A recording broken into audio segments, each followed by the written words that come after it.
2025 8th public exam, அதாவது August month 8th public exam எழுத போகிற ப்ரைவேட் கேண்டிடேட் இவங்களுக்கான ஹால் டிக்கெட் இப்போ ரிலீஸ் பண்ணியிருக்காங்க.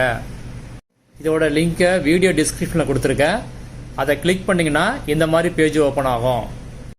இதில் நீங்கள் அப்ளிகேஷன் நம்பர் இல்லாட்டினா ரிஜிஸ்டர் நம்பர், இந்த 2 நம்பரில் ஏதாவது ஒன்று யூஸ் பண்ணி தான் நீங்கள் ஹால் டிக்கெட்டை டவுன்லோட் பண்ண முடியும். மேக்ஸிமம் அப்ளிகேஷன் நம்பரை சூஸ் பண்ணிக்கிங்க. அப்ளிகேஷன் நம்பர் எங்கே இருக்கும் அப்படின்னா, நீங்கள் அப்ளை பண்ணும்போது உங்களுக்கு ஒரு அக்னாலஜ்மெண்ட் கொடுத்துருப்பாங்க. அதில் ஃபர்ஸ்ட் இருக்கும் பாருங்க அப்ளிகேஷன் நம்பர், அந்த நம்பர் என்டர் பண்ணுங்க. அதில் உள்ளது மாதிரியே என்டர் பண்ணுங்க.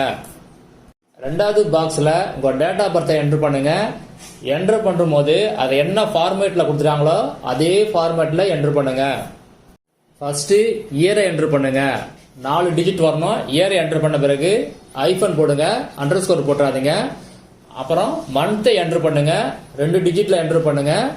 அதுக்கு பிறகு ஐஃபன் என்டர் பண்ணுங்க. அடுத்தது டேட்டு, அதையும் 2 டிஜிட்ல என்டர் பண்ணுங்க. அடுத்தது கேப்சாவை என்டர் பண்ணுங்க. கேப்சானா 2 நம்பரை ஆட் பண்ணி அதுக்கு வர ஆன்சரை அதில் என்டர் பண்ணணும். நீங்க ஒவ்வொரு டைம் இந்த பேஜை ஓபன் பண்ணும் போதும் அந்த கேப்சா மாறிக்கிட்டே இருக்கும். அடுத்தது சர்ச் கொடுத்தீங்கன்னா நெக்ஸ்ட் பேஜ் ஓபன் ஆகும். அதில் உங்க நேம் காட்டும், டவுன்லோடு தி ஹால் டிக்கெட் இருக்கும். அதை கிளிக் பண்ணீங்க அப்படின்னா உங்க ஹால் டிக்கெட் டவுன்லோட் ஆகிக்கும்.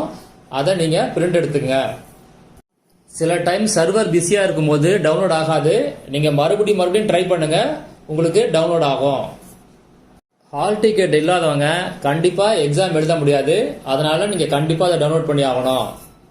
இந்த ஹால் டிக்கெட்டை பத்தி இண்டிவிஜுவலா உங்களுக்கு எந்த அனௌன்ஸ்மெண்ட்டும் வராது. அதாவது எஸ்எம்எஸோ போனோ வராது. நீங்க இந்த லிங்கை யூஸ் பண்ணி தான் டவுன்லோட் பண்ணிக்கணும்.